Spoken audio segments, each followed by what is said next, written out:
Well, Rich, we're back here again to talk about The Boys, aka the Homelander show. As it's always been. Yeah, less so with this season. The first season, if he wasn't on it, it would not be half as good. Yes. And I would say for this season, now that it's over, we're going to talk about it because they released it weekly, which nobody liked. I guess there was a lot of controversy behind that. Yeah, I think people just wanted to binge it, which is understandable. We're taking steps backward as a society right now, Jay, and I think it's very important we address this fact. Okay. Boys came out, it was releasing weekly, and I thought, I want to binge it, and so I'll just wait till it's done, and then I stopped thinking about The Boys, and then I never went back to it until literally like 4 days ago. You brought it up, and I'm like, oh yeah, The Boys season 2 exists. Yeah, I feel like, because the first season came out and everybody binged it and talked about it all weekend, and it was like trending on Twitter and it was like a big deal. Mm-hmm. They released it weekly. Early on, people were like, oh, The Boys is back. And then every week that died down. And I feel like nobody's talking about it, even though it just ended like a few weeks ago. Yeah. So yeah. I think that type, especially a show like that where it's only 8 episodes, it's different than like a regular, it's like a network show that's on for 22 episodes and that you release weekly, whatever, and you have to sell ads. That's the whole point in dragging it out the way they do. You don't have to do that with The Boys, so why release it weekly? Well, also, it's not like CBS All Access or Paramount Plus or whatever the fuck they're calling it this week, where they have to have a reason for you to keep subscribing. Yeah. And it's like, we can put it all at once, they'll just subscribe 1 week and then they'll leave. Oh God, we got to keep them on the hook. Yeah. People have Amazon Prime. They don't have that problem. They didn't need to do this, so I'm just curious what they were thinking. Yeah, I think it was a detriment. I mean, I don't know their numbers, of course, so they probably, at least when they decided to do it weekly, thought they knew what they were doing. Whether it paid off, I have no idea. But I think some shows benefit from weekly, like Twin Peaks: The Return. There's 18 hours. Every week was an hour. And it's weird David Lynch shit. So you want to watch that and then have time to process it before the next episode. So that actually benefited from being released weekly. This show, it feels like a long movie, and you just want to keep watching it. Yeah. In a way where there's not a whole lot to process in terms of heady esoteric stuff. Uh-huh. You just want to see more people explode. Unfortunately, I did get something fucking spoiled to me because of this. Oh, really? Because I waited, I'm not going to watch this release, and I saw like a meme of something where somebody's face was getting ripped off. Okay. Which, that means something to me. I watch The Boys in part because they do shocking, dark, gory humor. Yeah, and I also think, because I did start watching it weekly for the first few episodes, and then I was like, I need to stop this because I watched 1 episode. By the next week, it had kind of left my brain. It's not a show, at least for me, I mean, this is probably different for everybody, but for me, it's not a show that kind of sticks with you. So if you watch it all at once, as if it were a very long movie, I think it has more of an impact than going week to week. I don't think that's necessarily the case. I think the first 3 or 4 episodes of the season were just kind of like a blur. I felt like we're just doing the first season just again, and nothing stood out to me in those first half of the season. It doesn't open as strong as the first season. Yeah. Because the first season, I mean, right off the bat, you got Huey's girlfriend getting obliterated.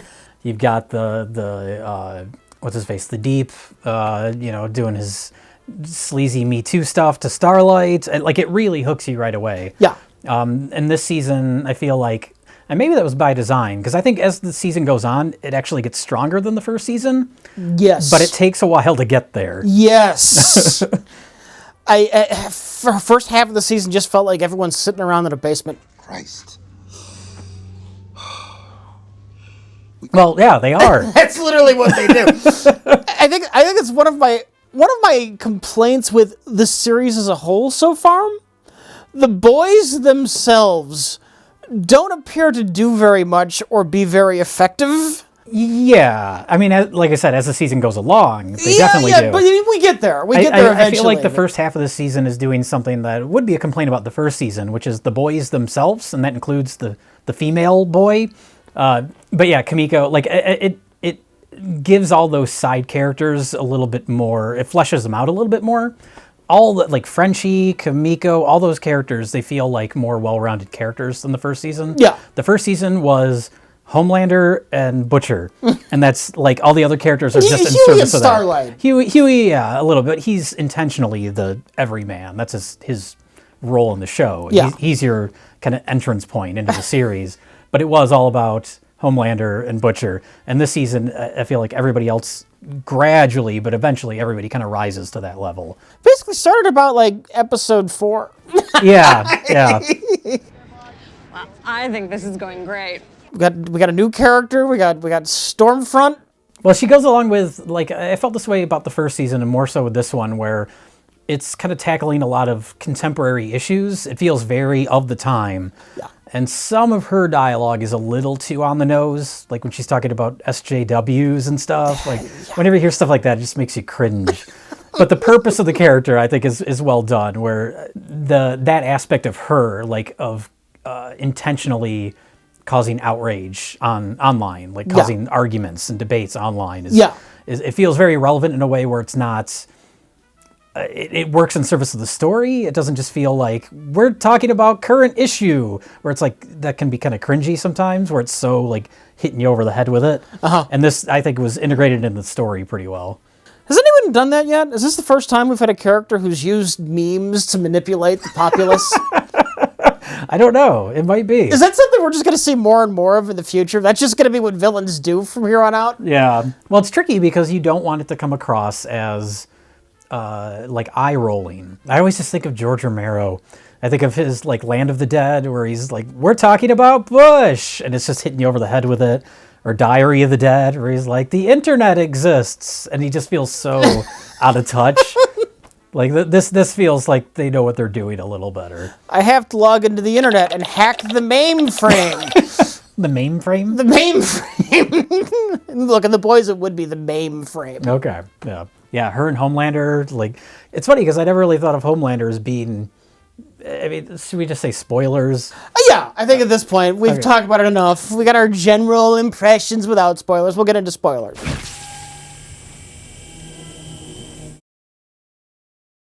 Spoilers, Stormfront is literally a Nazi.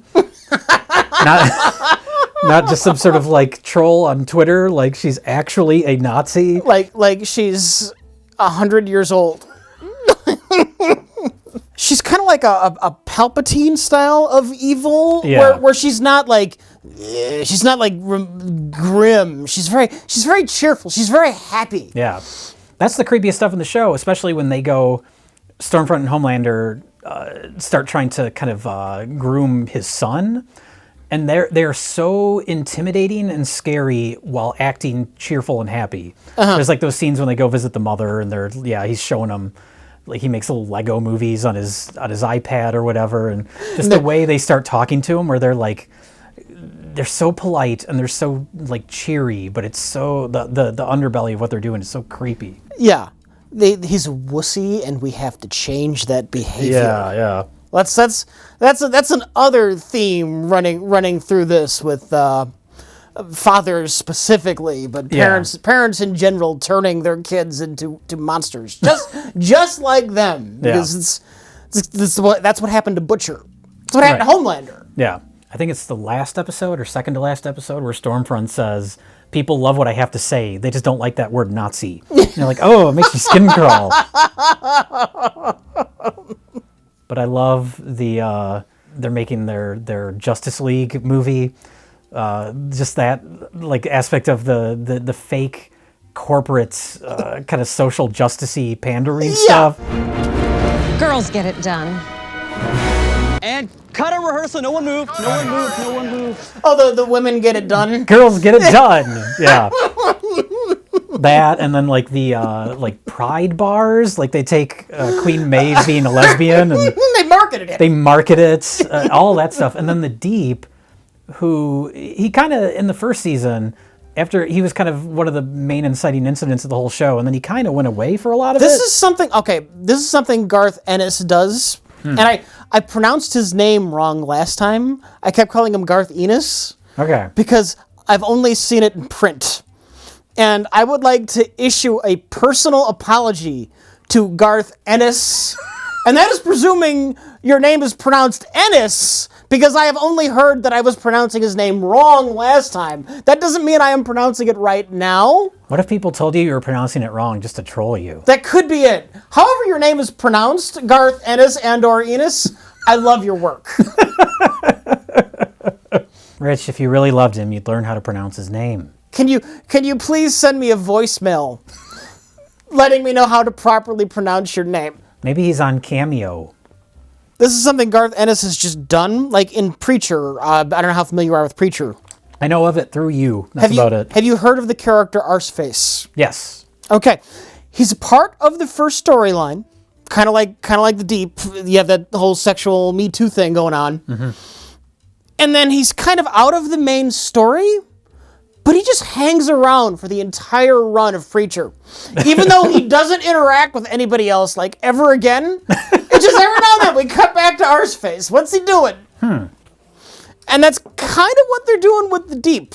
I was going to say, I mean, it ties in, well, they also deal with Scientology, which is great. The company trying to, like, lift up his image, his public image. The thing, though, it's not even a parody. No. That's just like a Scientology documentary. Yeah. So it ties in the sense that that group is where they get the information that Stormfront turns out to be a Nazi, but that's really the only connecting tissue. But I liked the Deep a lot more on this season, even though his storyline has almost nothing to do with anything. Yeah. Just his pathetic attempt at, like, rehabilitating his public image was just constantly making me laugh. Well, he was a horrible, like, sex predator early on in the show, but since then they've just made him so pathetic, so absolutely pathetic that he's almost likable. Yeah. And then A-Train is kind of in the same boat where he's trying to restore his image. And he's the one that turns over the information that Stormfront is a Nazi, not because he wants to do what's right, but because he just wants to get back into the Seven. Yeah. So that kind of cynical, like, humor is what works best on the show. And I feel like they amp that up a lot in this season too, more so than the first season. Yeah. And we have to address, when we talked about Cobra Kai, I made a comment that I cut out of the episode. Yeah. Well, that's at the end of the second season. They teased the return of Elizabeth Shue, which makes sense because I doubt they're going to be bringing her back on The Boys. I don't think there's going to be a way to bring her character back. The day I was editing that video, I watched the new season of The Boys, and there she was. And then the Curb Your Enthusiasm music started playing over my life. It's okay, Jay, because she's definitely not going to show up in The Boys anymore. Okay. We've taken care of that again. But that's a fun thing too. All the stuff with Homelander being like a sex weirdo is great. Using like a shapeshifter superhero to look like Elizabeth Shue. Fucking in a filthy alley while they crush someone's heads. Drinking breast milk. Like, Homelander is just the best character. The breast milk is the best stuff. he clearly has parentage issues. Yes. Does this series have to end with him just going completely off the deep end? You have to have some sort of, there has to be some sort of major, he just goes apeshit on a crowd of people. He just has to be tearing down buildings in New York and just he needs to just go to the White House and just plop himself down in the Oval Office and put his feet up on the desk. Throw the president out the window. He just declares himself the president. He just declares himself the leader. That'd be great. That's where you could go for the third season, though. Yes. Something like that. You should like bleep that out as spoilers, because I'm almost sure they're going to do that. No, we don't bleep it out. We say it, and then people come back and say, "You got it right." It's funny when people say that, like, "You guys predicted it. You guys always predict stuff." It's like, no, we're not that smart. You think like a hack. Yeah, you just think about, like, well, what's the most obvious thing they'll do, and then that's what they do. Homelander just going completely, just giving up, or not giving up, just saying fuck it. Yeah. And dropping the facade. What are you gonna do? I'm in the White House. I'm in charge. Yeah. That would be fun. Mm-hmm. Well, that's that. There's that through the whole show. There's always that tension where you know what all these superheroes are capable of, and they're just waiting for one of them to go nuts. That's why you need the boys. Yes. So they can sit around in a basement. I was, just for this series in general, when I first heard about it, expecting more like clever ways that just basically barroom brawlers would have to figure out how to take down superheroes. Like there's a scene when Frenchie has a flashback, they're recruiting Frenchie. Yeah. And they mention how he used the Xanax bomb to take out a superhero who was powered by his own rage. Yeah. I wanted more clever shit like this with this show. That's fair. As it stands, I think this season overall is probably a little bit tonally more consistent than the first season. I think it's a little bit stronger once you get past those first couple episodes. Yeah. 3 or 4 episodes into season 2, I thought I was done. Yeah. I was like, oh God, I have 4 more episodes of this. That was my attitude halfway through the season. Oh, that's not good. Yeah, but it did quickly Yeah. get up. So I think overall I like it about as much as season 1, but it's really split.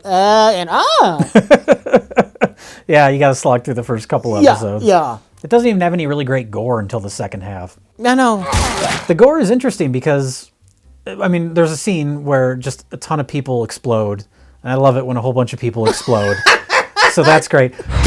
And then 30 seconds later, we see Huey, their van flips over, and he comes out with like a shard of glass or metal in him. And you're like, ooh.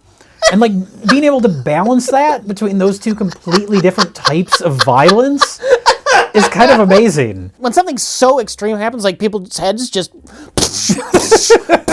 like 10 heads explode in 5 minutes, that is so over the top and absurd. Mm-hmm. It's like surreal and funny.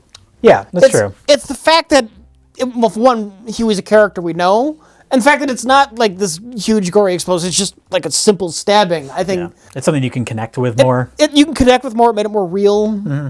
Yeah. So, but just, being able to balance those, because that's this whole show, is the extremes of incredibly cynical, incredibly violent, but then also having characters you still care about mixed in. You should read some Garth Ennis comics. I don't know how to read, Rich. Oh.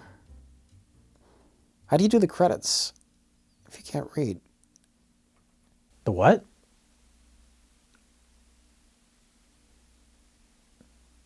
Have these cameras always been?